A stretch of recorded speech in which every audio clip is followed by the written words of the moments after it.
بسم الله الرحمن الرحيم الحمد لله رب العالمين وبه نستعين على أمور الدنيا والدين وصلى الله وسلم وبارك على محمد وعلى آله وصحبه وسلم أجمعين.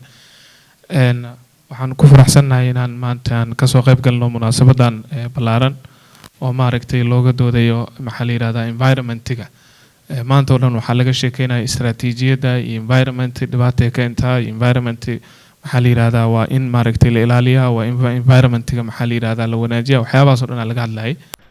waxay ahayd 2023 fatahaadii maaragtay ka dhacday wadanka oo saameysay dhammaan maxaa la yiraahdaa inta badan gobolada koonfurta wadanka Soomaaliya. runtii fatahaadaas anagu waxaan ahayn dadkii ka gurmanayay oo maaragtay gurmadka bixinayay. ase yeeshee marka waxaa istusinay inay muhiim ay tahay in qiimeyn lagu sameeyo ama assessment in lagu sameeyo. dabcan waxaan isla garanay inaan sameyno waxa la yiraahdo rapid post disaster needs assessment oo maaragtay ay muhiim ay tahay in meelaha fatahaaduhu ay ka dhaceen la ogaado maxaa la yiraahdaa consequence-ga fatahaadaas ay geysatay. halkan sidan kaga muuqata maapkan wuxuu sheegayaa fatahaada ka hor waxa weeye sawirkii la qaaday dhulka sidoo ahaa iyo suu dry u ahaa iyo sidoo kale fatahaada markay dhamaatay kadib dhulka sidoo ahaa. sidoo kale fatahaada marka lagu jiray ayadana maxaa la yiraahdaa siday kale ahayd iyo maaragtay say deegaanada ugu kala badneed. sawirkan waxaan ka qaadnay webiga Jubba deegaanada uu maro ayaan maaragtay ka qaadnay. objective-ka marka assessment-iga markaan sameynay aan maaragtay ugu dan lahayn wuxuu ahaa inaan maxaa la yiraahdaa assess gareeno physical assets-ka maaragtay saameynta ay ku yeelatay iyo service delivery-ga saameynta ay ku yeelatay fatahaada dhacday. sidoo kale assessment-iga objective-ka kale oo ka lahayn waxay ahayd in maaragtay infrastructure-radii burburay sidii maaragtay ay ugu noqon lahayd bilowga reconstruction-ka loo sameyn doono meeshii ay ka bilaaban lahayd inay noqoto. sidoo kale objective-ka saddexaad oo aan ugu dan lahaynaa waxay ahayd maxaa la yiraahdaa inaan qaadano istaraatiijiyad la yiraahdo building back better ama xoojinta resiliency-ga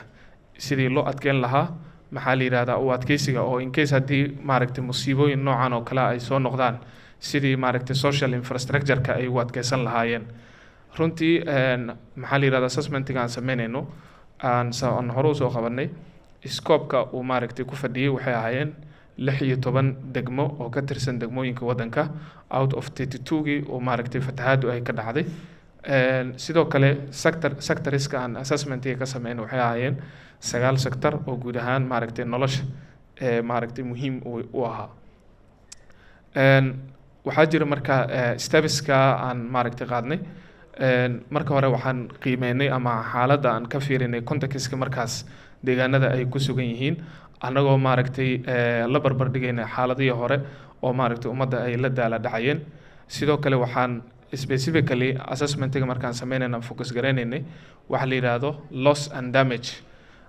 maxaa fatahaadii El Niño ay dhacday ay ku waayeen deegaanada sambalka aan u qaadanay ee 16 degmo oo wadanka oo dhana maxaa yacni maxaa la yiraahdaa damage uu soo gaaray. sidoo kale maxaa riski ama vulnerable u ah in la waayo ama inay meesha maaragtay ka baxaan. sidoo kale waxaa kaloo aan ayadana focus gareynaynay impact-iga human impact-iga ay ku yeelanayso ama macro maxaa la yiraahdaa waxa la yiraahdaa macroeconomics-ka ayagana waxaa la yiraahdaa waxyaabahan fiirinaynay oo GPD-ga guud ahaan deegaanadaas waxyaabahan ka fiirinaynay ka mid ahayd. tan afraad oo aan maaragtay aan qaadno waxay ahayd inaan qeexno prioritiska waxyaabaha dadka priority u ah ay u baahan yihiin in si degdeg ah maaragtay ay maaragtay uga soo kabtaan. tan shanaadna waxa weeye waa in gogol dhig uu noqdo assessment-igaas istaraatiijiyooyin iyo recovery maxaa la yiraahdaa in maaragtay dadku ay ka yeeshaan oo qorshooyin laga soo dejiyo si dhibaatadan maaragtay deegaanada Soomaaliyeed ku dhufatay ay u noqoto maxaa la yiraahdaa mar dambe aysan maaragtay si dhibaato intaas oo kale ayna soo gaarin. sector-rada runtii assessment-igan waxaa qayb weyn ka qaatay anagoo sodma ah oo matalayna dowladda Soomaaliya iyo maxaa la yiraahdaa dhammaan wasaaradaha oo maaragtay anaga inline aan shaqo ahaan lahayn. sidoo kale waxaa kaloo gacan naga siiyay World Bank-ga iyo maxaa la yiraahdaa European Unionka iyo UN-ka oo isla socda. Sektarada sida arkaysaan maxaa la yidhahdaa social sectorka intuu ka kooban yahay guud ahaan way ku wada jireen, productive sectorka way ku wada jireen, iyo dabcan sector kastana waxaa inlaan lahaa sector expertiye ka socday maxaa la yidhahdaa UN-ka iyo maxaa la yidhahdaa World Bankiga. Processka aan marnay ama milestoneada ugu waaweyn aan higsanayna waxay ahayd assessmentigan markii ugu horreysay waxaan loo jigareynay 22 February. Sidoo kale data collectionka waxaan bilownay February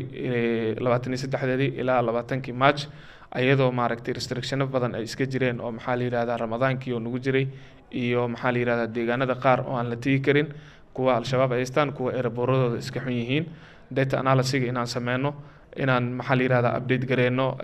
maxaa la yidhahdaa aan revision ku sameyno datooyinkii soo baxay, technically teamamkiina caawinayana aan maaragtay kala fadhiisano, maamul goboleedyada aan tala ka siinay oo maaragtay ayagana ay taladooda ay maaragtay ku darsadeen. Sidoo kale maxaa la yidhahdaa inaan ayadana launching aan u sameynay oo aan kusoo bandhignay 11 June Dikale ayaan kusoo bandhignay. Then marka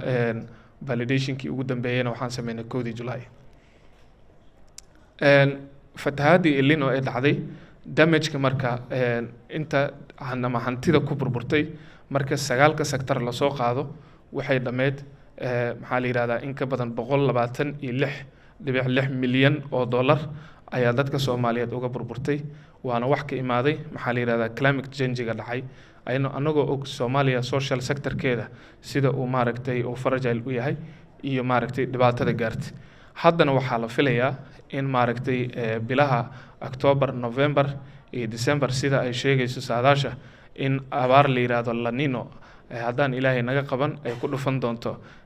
inta badan deegaanadii fatahaaduhu ay maaragtay ka dhaceen. Abaartaas oo maaragtay ayadoon weli aan laga soo kabsanin, dadkaana aysan helin recovery-ga loogu talagalay, ayaa haddana abaartii maaragtay ay soo wajahaysaa. Waxaa halkan ku yaala sidoo kale loska waxyaabaha lagu waayey oo maxaa la yidhahdaa qiyaasta hantida meeshaas ku burburtay waxay ahayd in ka badan maxaa la yidhahdaa 49.5 milyan oo dollar oo waxyaabihii maaragtay lagu waayey.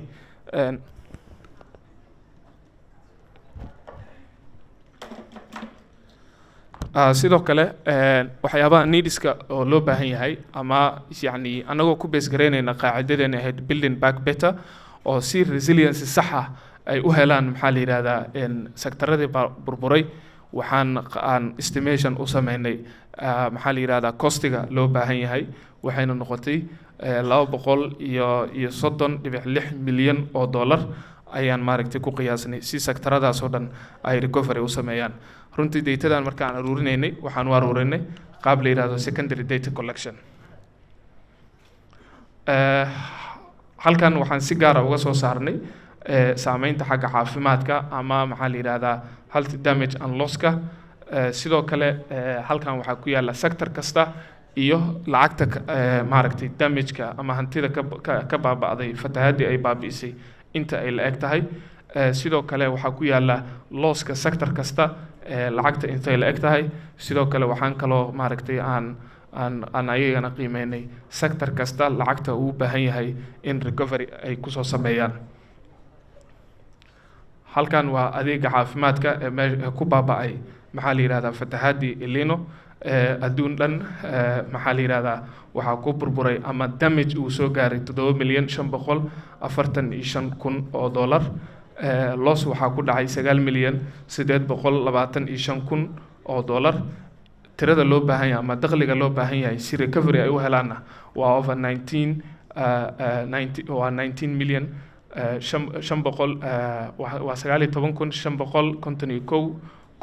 19,551,750 dollar.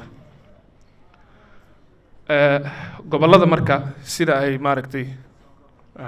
gobollada marka siday ugu kala badan yihiin dabcan waxaan ka sameynay waa maamul goboleedyada Jubbaland, South West iyo Galmudug iyo Hirshabelle. Impactiga marka ay geysatay marka la fiiriyo miisaaniyadda dowladda ee 2024 boqolkiiba 17 ka mid ah ayay la eg tahay saameynta maxaa la yidhahdaa ama maaragtay losska iyo damage-ka dhacay marka la fiiriyo dabcan waxayna ka turjumaysaa inaysan dowladdu aysan awood u lahayn in maxaa la yidhahdaa si degdega recovery ay arrintaas ugu sameyso fatahaadaas marka waxay xoojisay buffertiga Soomaaliya buffertiga meesha uu joogay waxaa la dhihi karaa waxbay kusii dartay oo buffertiga way sii badisay sidoo kale waxay xoojisay maxaa la yidhahdaa in oo maaragtay wax soo saarkii waddanka uu maaragtay aad iyo aad u yaraado haddaa halkan fiirisaan meesha ugu muhiimsaneed waa ma dhameeyaa ugu reejiya waxa ugu muhiimsanaa waxay ahaayeen over 2.1 million ayaa maxaa la yidhahdaa buffertiga Soomaaliya floodingka ka hor maxaa la yidhahdaa lagu qiyaasayay laakiin hadda actually anaga assessmentiga aan sameynaynay يعني specific kuma ahayn buffertiga laakiin wuxuu gugundhig u ahaa assessmentiyo kale soo socda oo buffertiga lagu ogaan doono oo maaragtay wasaaradaha shaqada kule ay maaragtay sheegi doonaan laakiin waxaa aad u xoogan oo maaragtay shakina uusan ku jirin in maaragtay buffertiga Soomaaliya oo intaas ka sii batay diyuutida fatahaadii dhacday sidoo kale dhinaca cunno yarida 304,980 qofood ayaa waxay wajahayaan maaragtay cunno yari ayadoo aan ogeyn 1.5 million caruurta Soomaaliyeed inay maaragtay wajahayeen waxa la yiraahdaa acute malnutrition sidoo kale over 2 million dadka Soomaaliyeed ayaa maaragtay waxa fatahaadan ay sababtay inay ku dhacaan cudurrada maxaa la yiraahdaa waterborne disease-ka iyo cudurrada ka dhasha waxyaabaha contamination-ka ama masqulaha waxyaabahaas oo kale waxbarashada 600 macallin ayaa shaqadoodii waayay